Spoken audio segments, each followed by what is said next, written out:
with Scott Allen. Hello, I am your host, Scott Allen, and this is Phronesis, Practical Wisdom for Leaders. If the topic is leadership, I'm in. I've spent more than 20 years in the field teaching, learning, writing, and questioning. When I'm not working on Phronesis, I travel, delivering keynotes, working with individuals and teams, and helping people from organizations across industries become better leaders. Want to learn more? Visit me at scottjallen.net. Phronesis offers a smart, fast-paced discussion about all things leadership. We explore relevant topics and incorporate practical tips to help you make a difference in how you lead and live. Listen Notes lists Phronesis in the top 3% of podcasts worldwide. Phronesis is the official podcast of the International Leadership Association. ILA brings together those who teach, study, and develop leadership, advancing leadership knowledge and practice for a better world. Learn more at ila-net.org. Finally, if you enjoy Phronesis, please subscribe to stay current on our weekly episodes. If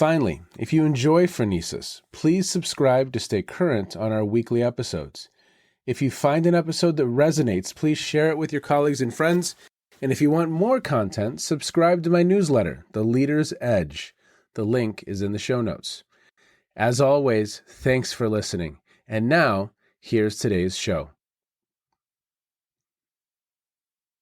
Okay, everybody, welcome to the Phronesis podcast. Thank you so much for checking in wherever you are in the world.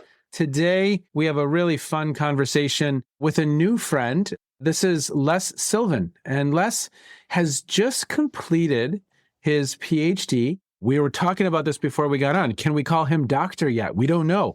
But you know what? It's done. It's in the books. It's been approved. So I don't know. But congratulations, sir. I am very happy for you. So Les has been a police officer in Canada for over 30 years, serving with 3 different police organizations in a wide variety of roles, from a Royal Canadian Mounted Police officer in a rural community to a municipal police chief.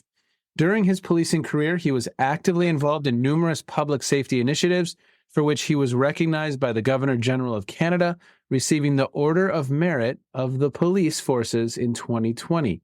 He is a life member of the Canadian Association of Chiefs of Police and active member of the International Leadership Association. Les recently completed his Ph.D. in Leadership Studies at the University of Victoria, where he explored how meditation and mindfulness could influence the practice of police leadership and become a catalyst for police reform. When not teaching and coaching police officers about leadership or spending time with his family and friends, he can usually be found on the mats practicing his lifelong sport of judo. Now, in this endeavor to produce this podcast, I've had just a number of conversations with a number of individuals in different nooks and crannies of life. And Les, when we crossed paths, I was so intrigued by your work. And we're going to jump into that. We're going to jump into what you found and maybe explore some of your dissertation a little bit. But what else, before we begin, should listeners know about you that maybe isn't in your formal bio? Well, thanks, Scott. I think the first thing that comes to mind is where I'm at right now. And of course, I'm very lucky to be living and working here in what's the traditional territories of the Lekwungen and Wasanich First Nations, who's had historical relationships with this land for millennia. It's in Victoria, as close to the university, on Vancouver Island, of course. And I think that's one thing that I'm feeling very grateful about every day. It's kind of, they call it the Hawaii of Canada out here on the island, because we're pretty lucky. We get the good weather and the palm trees, and which people don't really know. But so that's one thing. I'm out here in Victoria, lucky to be here. And other than that, I think it's just this, having been very lucky to have served as a police officer for, over 30 years. And just like anything else, I think just because it really lined up with who I am as a person. So it flew by. I can't believe how quick it went by. And I have this real sense that it's time for an evolution in policing. Not necessarily a revolution, but it's time for an evolution. And, there's a whole different group of ways that a person or, a group could go about doing that, or different levels of government. But for me, it's about the individual and how can we support individuals go through the change that they need to do on top of the fact that it's already a pretty darn tricky job to begin with. And there's lots of different challenges just to the work. And now we have this need for reform. So that's what really gets me out of bed in the morning is thinking about how can we support police officers, police leaders, so that they can serve the community in a more fair and just way. I know that your research really kind of was centered on that question right there. How might meditation and mindfulness practice support police leaders in Canada? Before we jump into that, help listeners understand kind of ground level, what are officers experiencing day to day? What is that you are seeing them endure as they take on this very, very, like you said, tricky role in the first place?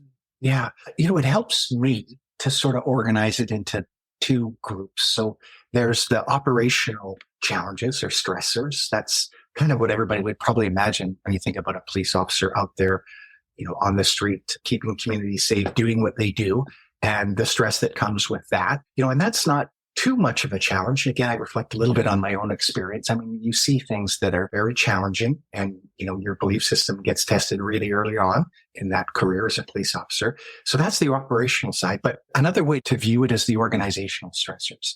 Okay. And one of the challenges, probably first and foremost, is as a paramilitary organization or culture profession, the way that power is used inside an organization where, unlike, let's say, teaching or a university, that a full professor doesn't walk around with stars or stripes on their shoulders so that that this person has more power than let's say, associate professor. But in policing, rank and power is in your face.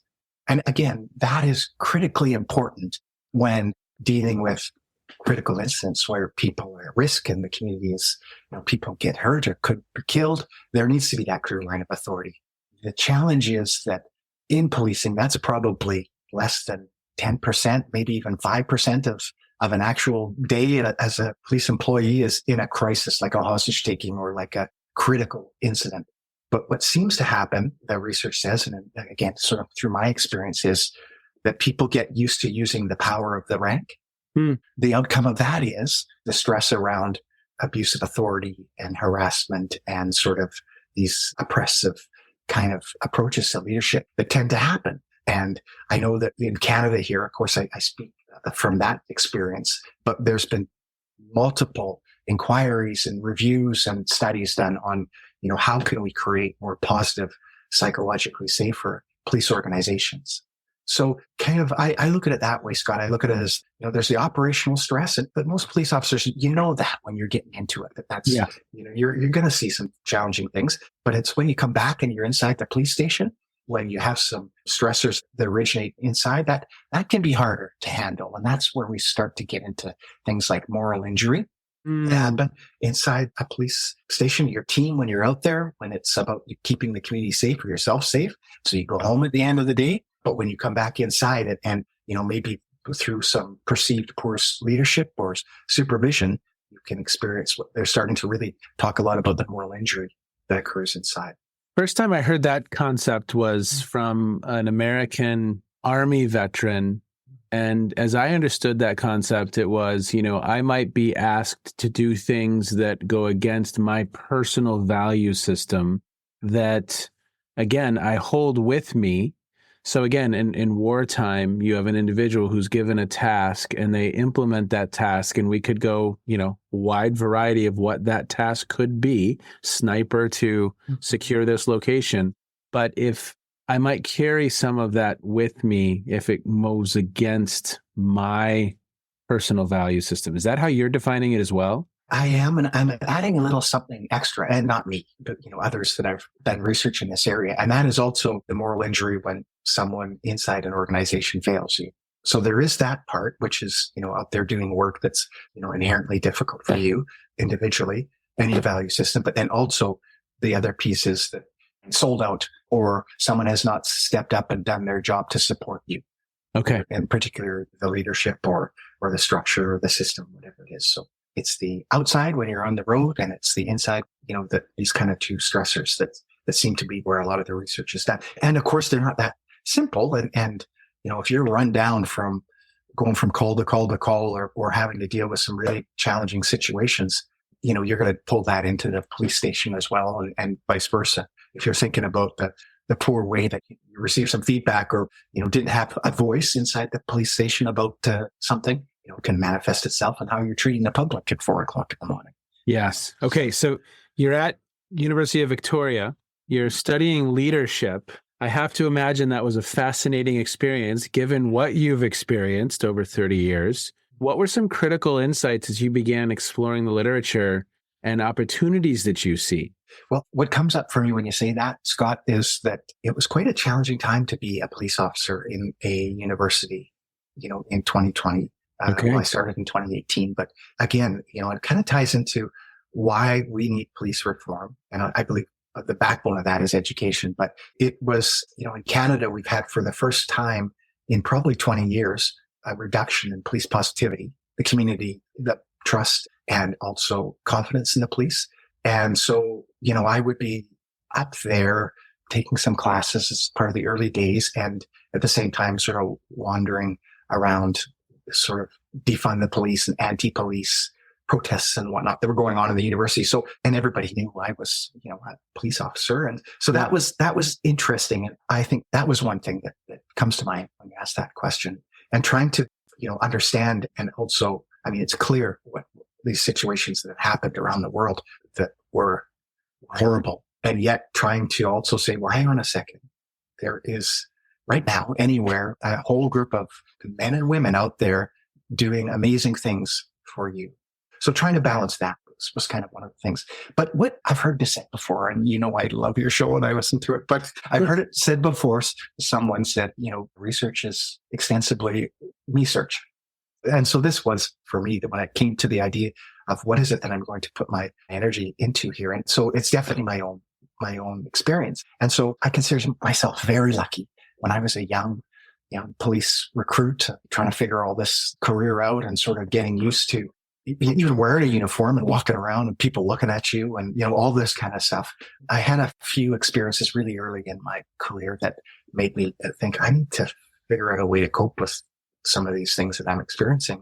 Wow. And, the culture at the time was probably more like you would imagine in the late 80s, and not being common that we would debrief a call over a beer, or, that was kind of the cornerstone of the culture. But I wandered into a meditation studio. It was Transcendental Meditation Studio in the 80s. And I credit that lucky step into that meditation studio as helping me out the next 30 years of my career, and having that ability to a regular daily practice of meditation, from frontline operational work to dealing with all the organizational stuff we were just talking about. And so, and I think there's some great mindfulness in the workplace has exploded. Like I saw a study that before 2003, there was maybe 8 academic or published studies on mindfulness. And since then, there's close to 2,000 since, that have come out. So it's exploding. And of course, with that, you have all the challenges around like leadership. What's the definition of mindfulness? What's the definition of meditation? But this helped me just as much about, when I finished my shift and I would come home to my family, or I'd be out with my friends, having that ability to put that down, to take that body armor off, or whatever you want to call it, to process some of the things that I've seen. So, and then when I got into formal leadership positions, same thing, that ability to navigate that organizational stuff that we were talking about, I really credit it with my practice of meditation. And so what I wondered was, is this just me? Or is this like other people who have had long-term practices? Do they also see the world kind of in similar way? Or do they attribute their practice to helping them, or how does it influence them? Again, trying to be neutral and avoid all the positivity bias that comes from this kind of stuff. So that's what I wanted to find out. Okay. I love it. So I read a book, this might have been 2 years ago now, but it was a book about TM, Transcendental Meditation, by Bob Roth. And I had come across TM because of Ray Dalio. I was reading his book, and he was talking about how it had really just helped him throughout his career. And he attributed a lot of his success to that practice. The book was called Strength and Stillness. For me personally, I went to a course, I understood and learned about the practice, and, twice a day, 20 minutes a day. I found that I wasn't committing to twice a day. So then I wasn't doing it at all. But then now in the last 6 months, I've been able to do 20 minutes a day. And last night I found myself from 8:30 to 10 p.m. at my son's baseball practice. And it was hilarious, Les, because I was in this huge field house where people are playing soccer, baseball, lacrosse, and I turned off my music, shut everything down, and just closed my eyes, focus on the mantra. I knew I had about 30 minutes left, and I just said, you know what? I want to meditate right now. I just want to kind of clear out for the day. And it was so comforting in a way. There was all these noises going on around me, but I just kind of slowed down and paused. And so talk about your practice over the course of those 30 years. Was it twice a day? Was it once a day? How did it work for you? Even to this day, it's a daily practice, so I'm doing it even today. Again, I find the most benefit I get is from twice a day, Okay. 20 minutes sitting and again, this particular technique. And there are many, obviously, many different. Yes. We're not promoting TM solely right now. No, they definitely, I've connected here with a local group and some amazing people, and they're keen on helping first responders. And so they're offering training. But aside, it's kind of like the analogy I think of is it's like physical exercise. Okay. Like I'm, a little south of 5'9" and not a very strong basketball player. So that's not for me, but I do have other sports that I do and I practice. So one of the things that people talk about is that something like transcendental meditation or a stillness practice, they just can't imagine sitting there for 20 minutes and their body, will react, or they just can't do it. And so I think what's important though is that that's just one type of meditation, as you mentioned, and that there's a whole tree of contemplative practice that we often refer to and use as an example, that the roots of this tree, and this was done through the Contemplative Mind organization, and I can send a link to it for you. But the idea is that the roots of this tree are communion with others, or in some cases there is a religious aspect, so communion with the divine, but it's also awareness. So any practices that a person does that develops this deeper concentration, this greater awareness, this greater connection with others is valuable and is a community contemplative practice. So for me, I started with transcendental meditation, yes, and I've continued to this day. Almost all religious traditions, spiritual traditions, and this is not about that, but have some form of contemplative exercise. So the Christian centering prayer, or this idea, and Buddhism, of course, meditation and mindfulness is thousands of years old, maybe more part of a spiritual tradition or a way of being, than a specific practice. But I have tried just about everything. Okay. And what I think is important is for police officers in general and for leaders is sometimes the techniques that you can do that take a minute or 60 seconds, as you're transitioning for policing, we would say, you're running from call to call to call. And through the course of a 12-hour shift. And I would say that to some people, boy, if you can meet the 7 o'clock less at the beginning of the shift at night versus I meet you at 4:30 in the morning, I'm not always the same. And because I've been to 15 calls or 20 calls, and, if I had a real horrible one or one that I'm still thinking about, at 4:30 in the morning, well, I know I'm not going to be as patient and calm, Yes. And so for me, that meditation became, what things can I do in the moment? What mindfulness practice can I do in the moment to clear my mind, to shake off that last call, and to give that person who I'm seeing the compassion and the presence that they need? For me, the TM or those stillness practices is like your cardio that you go out and you do every day, and it helps you so that when you're out, say you're playing soccer or playing baseball, you've got that foundation. Yep. And then the specific skills, although people use apps and things, your breath is with you all the time.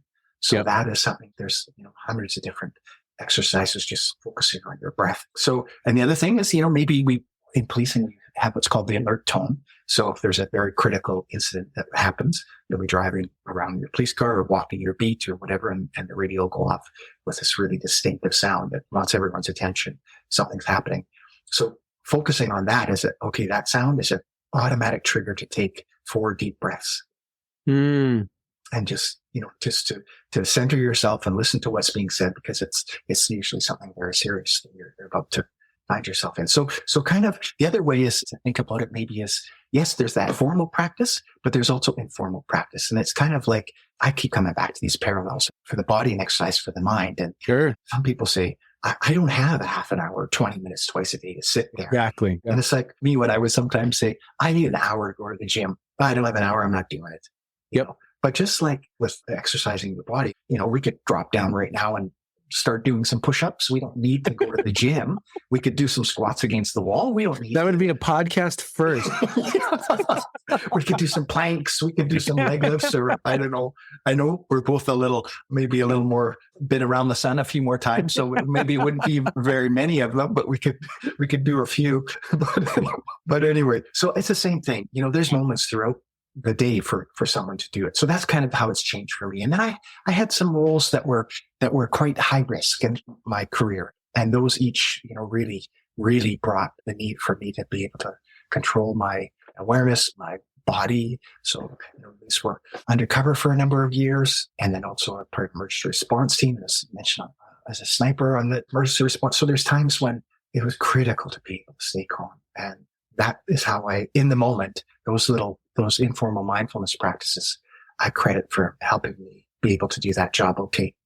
Well, I think that's so beautifully said. I mean, I think sometimes our mind can go to, 20 minutes twice a day.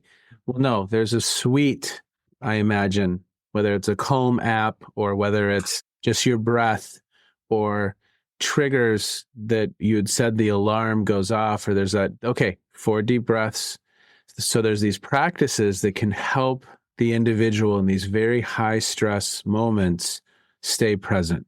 And, as you were doing this research, I know you spoke with a number of different individuals. What was the spectrum of their practices that they partook in? And then maybe get into a little bit of what you found. Right. So sort of true to the literature, and like we kind of alluded to earlier on about such an exploding field and so many different definitions like leadership or love, or, the first thing that I was surprised with was what they thought meditation and mindfulness was. So I was very lucky. I had a large Canadian police organization send out an invite for me saying, hey, do you have a regular practice of meditation or mindfulness? And do you want to talk to us about it?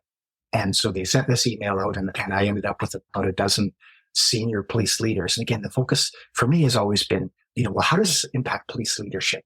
Again, talking about some of these earlier challenges, but it was a wide variety of practices that they were engaged in, from this formal meditation, like we were just talking about, to, well, yes, I meditate, yes, I garden. And someone else said, well, part of my practice is I walk my dog. And that tail is like the mantra. And I just watch it go side to side to side. And wow. That is part of my practice. So a huge variety of different understandings, and a couple that were trained quite a bit in meditation, who said, meditation isn't just about relaxing your mind. It's about accepting your reality. And there's this what they call this metacognitive self-regulatory capacity. It's about developing that. So that ability to think about what you're thinking about and being aware, I'm having these thoughts that are maybe not helpful, or, I'm ruminating. And this is when we start to get into some of their findings around well-being and PTSD and trauma as a tool to prevent that rumination, to think about stuff that happened 20 years ago, that we all have them. I'm sure in policing, they say that in a career, a police officer will have over 900 critical incidents in a 30-year career. Most people go through 3 or 4 in their life. So having that ability to get out of your time machine is part of what they talk about with PTSD and the ability to work through that. So yes, wide variety of practices. These leaders say it helps them in 3 ways. Helps their job performance, helps their relationships, and helps their well-being. And again, I was surprised that most of these individuals, when I said, so how did you start meditation? Or when did you start meditation? Of the group that I had, most of them said, well, it was when I was seeing my therapist for PTSD therapy, or talking to my counselor, and they said, I need to engage in this practice. Or I had a physical injury, and the doctor said, you need to engage in a mental practice, not just a physical one. So that was a kind of one of the first findings, and it's a very small number of people. So I'm not extrapolating or trying to, generalize, of course. And it was a qualitative study. But what I found interesting was, just like, again, back to the analogy of exercise, you wouldn't start exercising, after you've had a heart attack. You want to do that before. And I think it's the same thing as the message from these people. And my experience is instead of just teaching police recruits how to run up and down a hill and lift weights, let's teach them how to meditate in the police academy. Let's get that going earlier on. And then, of course, the other part was they all do a whole bunch of things, just like people do cardio and weight training and strength training. Each one of these people in my study do a breath practice, and they'll do, like I was saying, walk the dog, or that, so a multitude of exercises or practices. And then when it comes to the relationships, again, what came up with them mostly was this idea of, I have this enhanced presence that I didn't have before. When I'm with somebody, I am with them. Wow. And I have had that sense that it's improved greatly since I began my practice, and is what they've told me. And then also that ability to manage conflict. And interpersonal conflict. And a couple of them said, I wasn't conflict avoidant, but now I approach it like, okay, I'm curious what's going on here. And I'm in the moment, and I'm not thinking about, the past or the future. They're fully present. And then again, that probably was most important for a lot of them is when they go home. Yeah. When they have that ability to, maybe they'll sit for a bit, maybe they'll engage in one of these practices, but they're there for their families or their friends or their fur babies or whatever. They have that ability to transition through the third category, which is well-being. It helps them reduce their stress, but also this work-life integration. So you finish your job, and can you find a practice so that when you walk through the door, all that stuff that you've just been dealing with, this is set aside, or is, you'll go back to it later, versus carrying it in at home and not being the person you want to be for your family. Yeah. Well, I imagine, I'm super curious, and I have not read the dissertation. I've read the abstract. That's about as far as I got right now. Yeah. And it was pretty abstract. So. It was a beautiful abstract. When you were doing your research in the literature review, have there been studies in other, because when you get into the TM literature, there's all kinds of studies that have been done. But when you get into, because you'd mentioned that policing is paramilitary, are there studies from the military and other similar organizations that you found intriguing? Yes, that work has been done. And, it's more often, in my understanding of the literature, around the performance. I think Amishi Jha is one of the authors that, really did a lot of work, especially in particular, I should say, special forces type military people. And they talk about leadership in extremis, these high reliability organizations that need success. You have to be successful. And policing is the same. You have to be successful. So yes, there is that research. Sort of the gold standard, of course, is mindfulness-based stress reduction, MBSR, and it was John Kabat-Zinn who sort of brought this into the health field. And what seems to be happening is trying to move from sort of this medical model of helping people that are stressed or in pain to just how can this help people flourish, sort of this whole positive psychology movement. But yes, so there has been a lot of studies, not a lot. There have been quite a few studies that have gone into how does it help a police officer?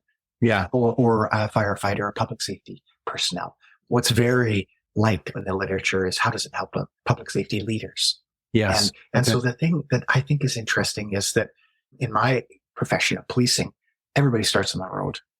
Everybody's going to do 10 years of frontline duties before they start to move into these positions of responsibility. And so everybody's carrying around some form of trauma. And so how can they understand that and come to terms with that, and then also, support the people that they're responsible for leading in a positive way without relying on their rank and that, sir and ma'am, as they call you, as, all this paramilitary stuff, again, which is important. But what often happens is, it seems in police culture, it's like when they're deciding where to put the new water cooler, it's like it's a hostage shaking. It's like, you go there, whereas for people to have voice inside their police agencies, for police employees to feel those psychological safety principles and that they are contributing to their organization, that they can be authentic, they can be themselves, these are all critical topics, and that's requires good leadership. Yeah. And so I think mindful leadership, I think of Janice Martirano. I think I heard her at the ILA speak about mindful leadership and how important it is. So a lot of the principles she talks about, sort of dragging those into the world of policing. But I think anyone listening to this, if any of this resonates for them, there is a high stress and there are all the issues around policing and public safety. But I think, don't we all want to be better, better friends, better, yes, better. That's exactly what drew me to it, was that I knew that I was taking on a lot. I knew that I needed a replenishment technique, similar to how exercise can be a replenishment technique, but a replenishment technique that was not a quick fix or was not something that was actually going to drain me further. You talked about debriefing over a beer or something like that. That actually, does more damage, increases stress long term. So what opportunities do you see as you look at policing? I mean, what are some things now that you're done with this part of the work? What do you see as your future work? What opportunities do you see? I believe that there is a lot of opportunity to explore this further. But what comes to my mind is when I started policing in the late 80s, I was part of, a small little police department. It was sort of small detachment in the RCMP. And a couple of us that just finished depot or the police academy convinced the staff sergeant who ran the office to give us an old file room so we could bring our own homemade weights because we were going to have a gym. We want a gym. And this is in the 80s. And some of the more experienced, older police officers like, why are they doing that? Like, what a waste of time. And we're like, no. They were smoking a cigarette and drinking a beer when they said that. Yes.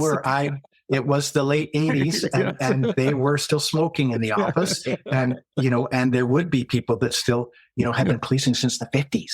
That because they were in their 30th year or whatever. So that was kind of like, what a crazy idea. But we did it. And so now, fast forward 20, 30 years, you won't find a police station anywhere that doesn't have a great physical gym because they understand. People understand. Like us back then in the 80s, like, oh no, we really need physical fitness, part of the job. Well, people are like, well, of course we do. So I feel like we're in the 80s of the mind. Okay. Now, you've got people like me and others that are out there, Mindful Badge, Mindful Police. Like there's these organizations, everybody's trying to bring their own homemade weights. This time for the mind, So I hope my goal is that in 20 years from now, people are saying, well, of course, why did Sylven even study this? We all know that you have to take care of your mind. Of course. So that's what I'm hoping happens is that people are starting to bring these things and it won't be questioned. Yeah, we have to take care of our mind. The next thing I think, we got the body kind of figured out. We're starting to figure out the mind. And then the next part for me is the work that needs to be done on the spirit. So, it doesn't take you very long. I can think it was a few weeks into the job where I was asking myself, what the heck is going on here? How did this happen? How are these people not alive anymore? They should be alive. How are these people, not dead? How am I still alive? Like these existential questions happen very early in a young police officer's career. And I know we don't talk about that. And, this idea of sense making, how do you make sense of the stuff that you see? And I think that's the next opportunity for policing is let's look at the holistic. We've got the body. We've got the mind starting to come together. Let's talk about the spiritual part of the job and not in a religious way, obviously, but unless that's what works for you. But how do you make sense of the crazy stuff you see? And put your boots on the next day and come back to work. Yeah. And the same thing for police leaders, and again, the prevalence of suicide in policing, prevalence of substance abuse. There's studies that have been done in Canada that the CIPSR, Canadian Institute of Public Safety Research. And what they found in the study in 2018 was nearly half of public safety personnel in Canada who had replied to their survey reported clinically significant symptoms that were consistent with one or more mental health disorders. So nearly half of public safety personnel in this study had clinically significant symptoms. Wow. So how do you make sense of that? How does a police officer make sense of what they experience? And I think for me personally is to talk about this research and to get out there. We didn't really touch on, this other idea that's come up about, could you imagine a police organization or police agency where the officers are more present, they're more response oriented instead of reactive, they have the ability to be more compassionate. There's talk about how this could be a catalyst for police reform and some of these things that we talked about earlier on. And this is what came through the research was these police officers saying, I'm sure this is going to help us with our public safety. This will help us with our public trust and the confidence in policing. If the police officers are able to be more present, to be more compassionate, to be, more kind with the people that are traditionally in Canada. And I know it's the same in the United States, but that have been marginalized or have been underserved by policing and the justice system. So this is another idea that there's a lot of research that needs to be done in this area to move it beyond just an idea, but there's something there, Scott. There is something there about police reform. Well, for sure. And how are we ensuring that we're taking care of the people who are taking care of our communities? And how are we helping them to take care of themselves as they take care of the community? Because it's heroic work. And like you said, whether it's the stress out in the field or the stress in the organization, how do we better prepare our leaders to be successful in at least creating what we can control? We can control more of what's happening inside the precinct or inside the station, and better prepare those individuals to be successful when serving in those really challenging roles. And I oftentimes will say that that's kind of my passion, is to better understand this puzzle of how do we better prepare leaders to serve in these really gnarly roles. And again, when it gets into the content of the work that you are doing, that's even adds a whole nother level of complexity to the whole endeavor. And the stress is just, to your point, was it 900 critical incidents that police officers experience? That's correct. During their career. Okay. Over a 30-year career, 900. That's correct. Yeah. Wow. That's a lot. That's a lot. And I just have great respect for the work that you're doing. Obviously, thank you for your service. As we begin to wind down, and this is a little bit of a gear shift. No problem. What have you been reading or listening to? What have you been streaming? What's caught your attention in recent times? Maybe you no longer have to be reading journal articles or writing a really long paper, but is there something that's caught your attention in recent times that listeners might be interested in? Well, yes, you're right. It's, put the keyboard down these last few weeks, and I haven't really been delving into the literature, but what happens is how often over the last 7 years of this PhD I've been doing, I'm like, I got to read this later. I don't have time to read it now, but I'm going to come back to it. So there's a couple things on my bookshelf that I've sort of pulled forward and to I promised I would read. So I'm very interested in some research done by Royal Roads University. They have something called the Cascade Institute that talks about the polycrisis. Okay. And complexity science and just how, there are a variety of interrelated crises that are occurring in society, and particularly around healthcare, education, justice, and of course the big one, the planet, the health of the earth. So there is this Cascade Institute has got a very interesting way of unpacking all of that. And polycrisis. Interesting. Yeah. So basically the idea that we have never been more connected, and that we, at the same time, there is no place to hide on the planet anymore. And how can we harness the power of collaboration and knowing that there is no place to hide on the planet anymore, and to give humanity better prospects. So that this idea of the polycrisis and the Cascade Institute caught my attention. There's also some work done called Beyond Intractability, which explores the hyperpolarization in society and the extreme, not just in government or politics, but how, we've moved down this path of black and white, and how do we avoid the tyranny of the or, and, find the power in the and, that type of stuff. So that fascinates me. And then last night was one of the first games of the Professional Women's Hockey League. Okay. It was broadcast here in Canada. And I am very interested in seeing how that goes, and have signed up for a little subscription to watch more, because it's fantastic hockey. And Canada is a little bit excited about hockey. You're kind of known for that. Yes. And based on the last couple Olympics, our women are leading the way. So yes, they are. They are. I'm excited about that, this Professional Women's Hockey League. Oh, that's awesome.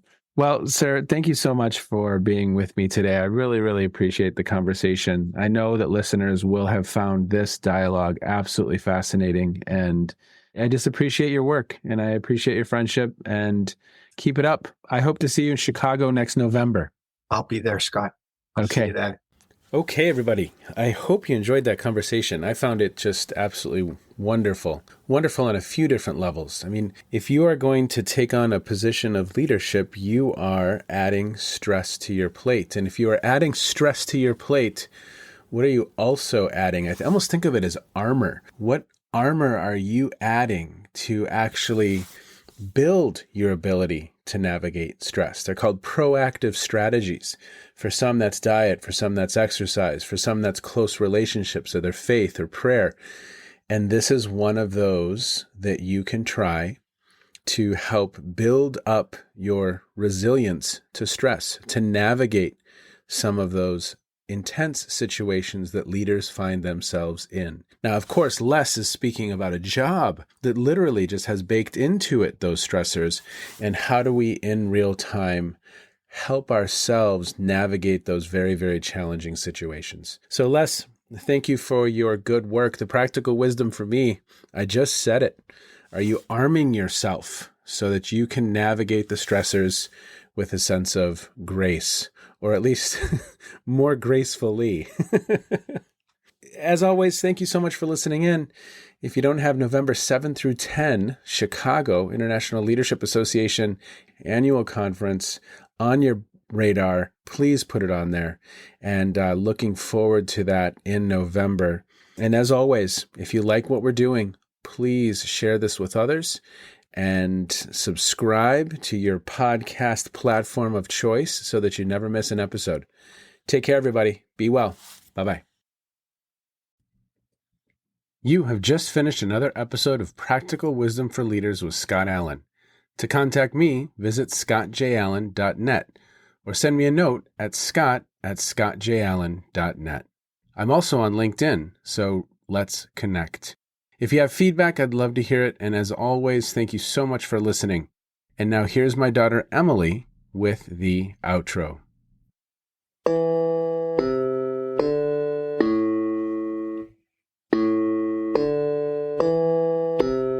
You've been listening to Phronesis, Practical Wisdom with Scott Allen.